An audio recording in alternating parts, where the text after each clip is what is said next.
Teodosio II, el emperador niño y el código, o la puerta de Teodosio prólogo, la larga infancia de un trono. En la geografía del poder, hay momentos en que una corona pesa más por lo que promete que por lo que garantiza. Tal fue el caso del reinado de Teodosio II, un mandato que comienza con la inocencia de un menor de edad y termina convertido en un largo experimento administrativo. Nacido en 401, subió al trono oriental en 408, con apenas 7 años, tras la muerte de su padre Arcadio. La delicada trama de su gobierno no la tejió el propio emperador durante sus primeros años.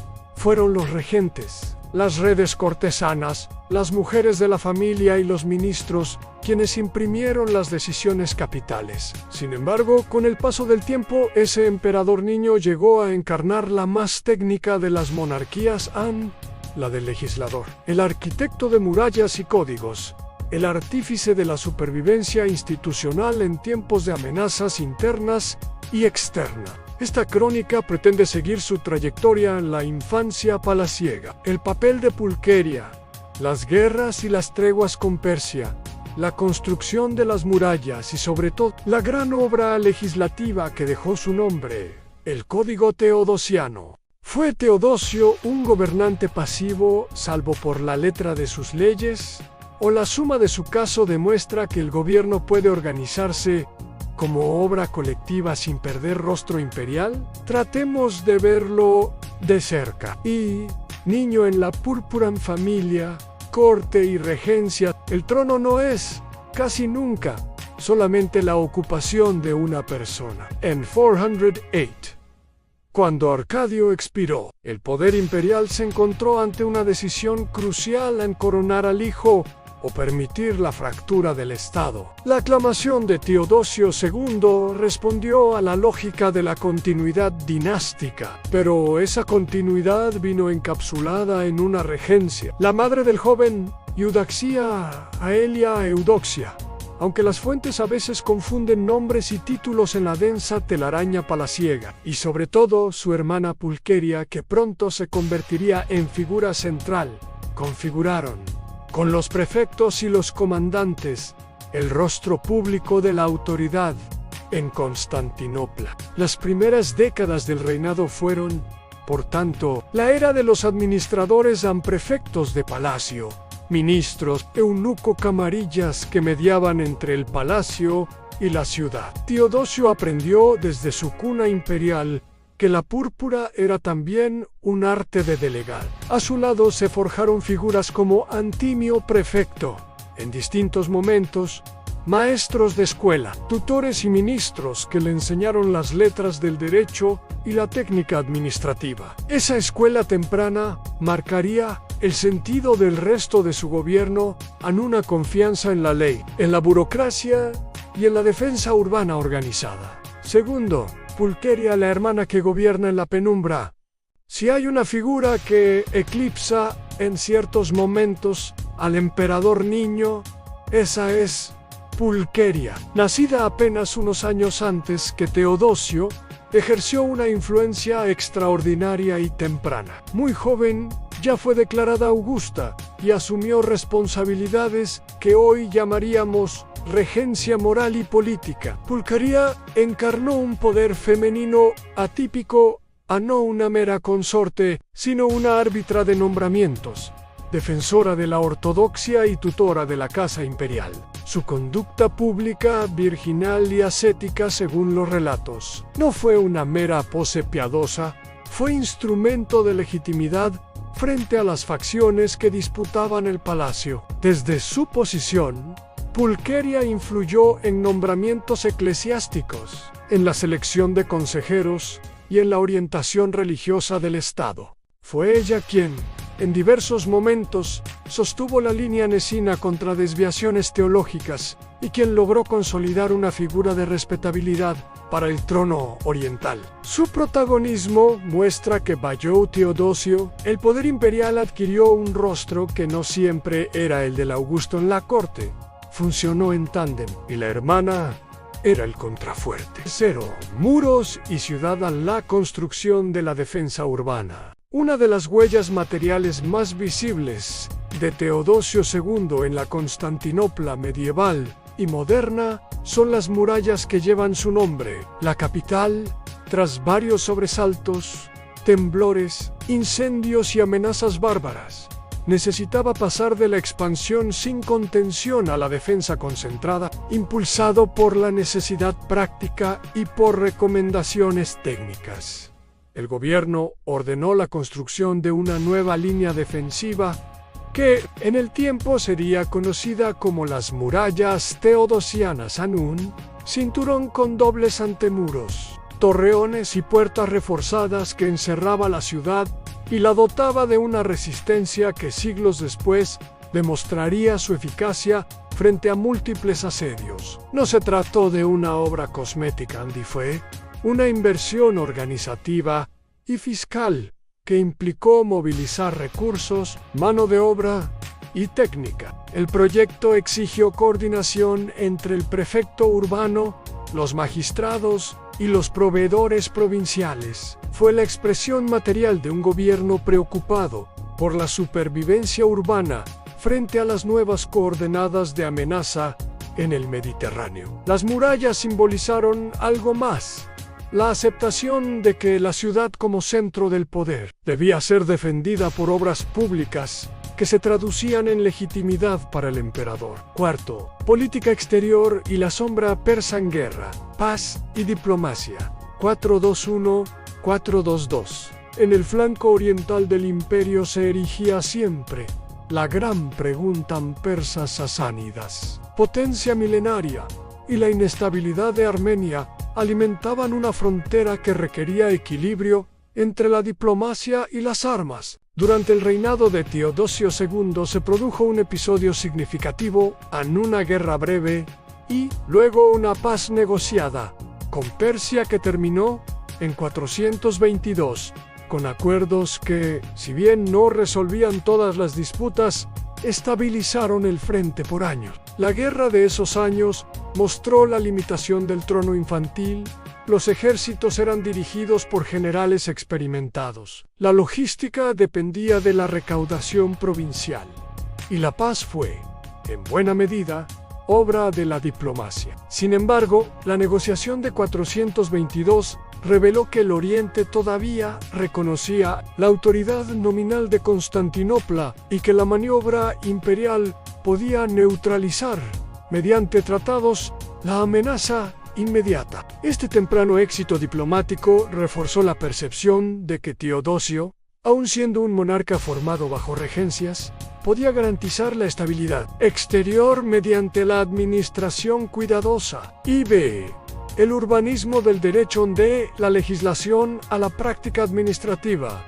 El gobierno de Teodosio II se distinguió por una orientación técnica hacia la gobernanza, leyes, procedimientos y reglamentos para regular la vida imperial. En este terreno no hubo una iniciativa más decisiva que la compilación de constituciones imperiales que culminaría en 438. Con la promulgación del Codex Theodosianus. El proyecto no nació de la nada, fue el resultado de décadas de práctica normativa dispersa, rescriptos, disposiciones forales, constituciones de los emperadores anteriores que necesitaban ser ordenadas para facilitar la administración y la justicia. El Códex fue concebido como manual práctico para gobernadores, jueces y prefectos, una colección sistemática de leyes que clarificara competencia, castigos, privilegios y procedimientos. Su realización implicó la colaboración de juristas, cancilleres y el propio aparato palaciego. No fue solo un logro técnico, fue también un instrumento de centralización. La ley compilada en el código podía evitar arbitrariedades locales y proporcionar un lenguaje administrativo homogéneo en todo el Imperio Oriental y en ocasiones con efectos en Occidente. El resultado fue un legado duradero. Siglos después, el Codex sería referencia para compilaciones medievales y modernas. Pero esa durabilidad fue, en su tiempo, sobre todo utilidad inmediata, permitió al Estado funcionar con mayor previsibilidad. Sexto, la cuestión teológica, el Consejo de Éfeso. Nestorio y la política eclesiástica 431. Si la política exterior fue un campo de negociación técnica, la vida religiosa exhibió la complejidad de una monarquía que debía definir su identidad cristiana en medio de controversias teológicas. Un episodio clave fue la condenación de Nestorio y la sesión de Éfeso en 431, donde se discutieron las fórmulas cristológicas que dividían a obispos y comunidades. Teodosio II y su corte se vieron en la necesidad de posicionarse. Apoyar a una facción podía traducirse en estabilidad eclesiástica o en la conversión de provincias enteras en hostiles. El emperador, a través de sus consejeros y de Pulqueria, que apoyó con decisión a la facción antinestoriana, autorizó y respaldó medidas que terminaron por condenar a Nestorio y proclamar la ortodoxia nicena como línea oficial. El desenlace tuvo consecuencias épicas. Consolidó la autoridad imperial sobre asuntos doctrinales y reforzó la idea de que el trono podía ser árbitro de la interpretación religiosa. Pero la intervención política en la teología también sembró rencores. En algunas regiones verían en Constantinopla más un regulador doctrinal que un protector neutral. De todos modos, para Teodosio II, la manipulación del claustro religioso fue herramienta de consolidación política. Séptimo, la cultura, la corte y las mujeres de influencia. Eudocia, literatos y ceremonias palaciegas. El reinado teodosiano fue también un tiempo de fecundidad cultural. Las letras, la retórica y la educación se convirtieron en objetos de patrocinio palaciego. Bibliotecas se conservaron, maestros fueron subvencionados y poetas hallaron en la corte espacios de reconocimiento. La propia vida privada del emperador, sus matrimonios y sus amistades tuvo efecto público. Elia Yudosha, o Atenaes, que llegaría a ser figura literaria y esposa imperial, aportó sensibilidad cultural y patronazgo literario. Su propia historia, de origen ateniense y luego consorte imperial, muestra la mezcla entre cosmopolitismo y cristianismo que caracterizó la corte, las ceremonias palaciegas, los patronazgos y los discursos urbanos ayudaron a construir un relato. Constantinopla no era solo capital militar, sino un centro sensible de cultura cristiana y administrativa. El aparato del palacio sabía explotar esto en la liturgia pública. Los patronatos y los títulos eran instrumentos para dar visibilidad a una monarquía joven que necesitaba aplausos y solemnidad. Octavo, economía, catástrofes y la fragilidad de los recursos públicos. La administración teodosiana tuvo éxitos técnicos, pero no logró domesticar completamente los elementos de fragilidad económica que afectaban al imperio. La recaudación tributaria, la presión sobre las ciudades, la carga sobre el campesinado y la necesidad de mantener guarniciones permanentes presionaron la caja imperial. Las catástrofes naturales, terremotos, malas cosechas en determinadas décadas y los saqueos periféricos agravaron la situación. Algunos historiadores ven en la conducta financiera de Teodosio II un intento sincero de equilibrar las prioridades, defender las fronteras, construir obras públicas y mantener una administración que funcionara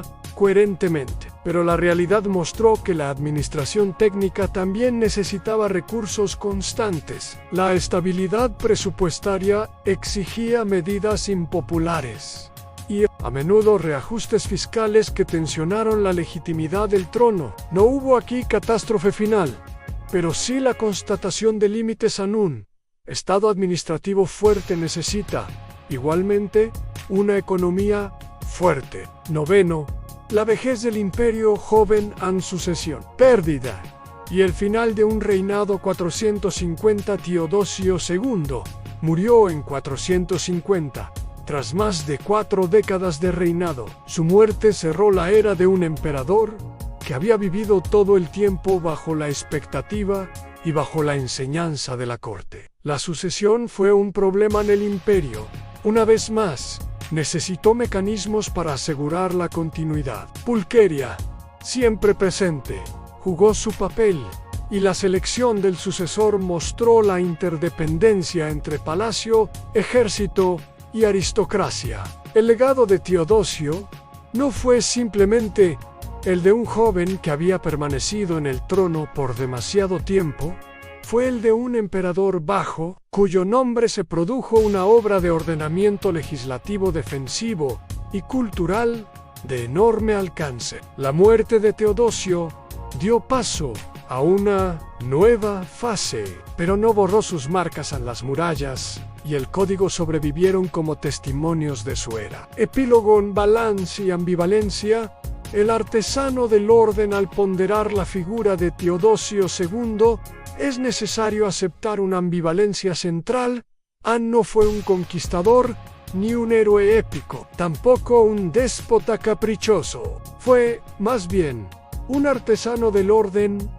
Presidió la transformación de la administración imperial, promovió la sistematización de la ley y ordenó obras públicas que definieron la resistencia urbana de la capital. Su reinado nos devuelve la imagen de un Estado que se moderniza por la técnica y por la ley, no tanto por la espada. Pero esa modernización tuvo costes.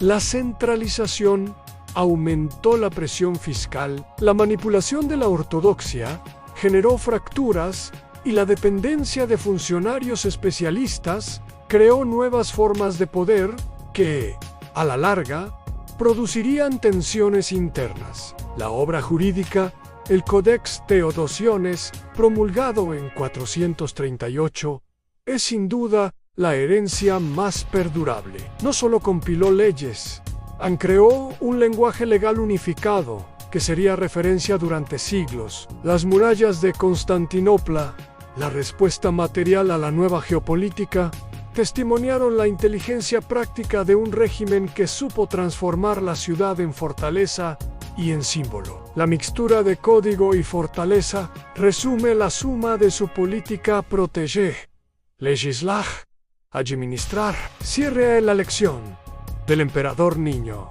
La historia de Teodosio II enseña que la persistencia del Estado no depende únicamente de la grandeza individual del gobernante, sino de la calidad de las instituciones que lo sostienen. Un niño coronado puede convertirse, en medio siglo, en el nombre de un código y en el constructor de murallas. Es una lección para los tiempos donde la presidencia se confunde con la gestión en la política. Puede ser técnica, lenta y todo ello eficaz. Teodosio II no fue un héroe de las batallas, sino un arquitecto de la continuidad. Su reinado, cuando se lee con atención, demuestra que a veces el mayor poder es el de ordenar lo disperso, codificar lo confuso y convertir la fragilidad en rutina de gobierno. Así concluye la crónica de Teodosio II, el emperador niño y el código, un monarca que, por mediación de regentes, hermanas y burocracia, dio al imperio herramientas para sobrevivir y dejó sobre la ciudad y sobre el derecho dos monumentos que revelan su entendimiento a la fortificación urbana y la ley escrita. Estas dos obras, juntas, explican por qué su nombre llegó a perdurar, no solo por la corona que heredó, sino por las obras que fundó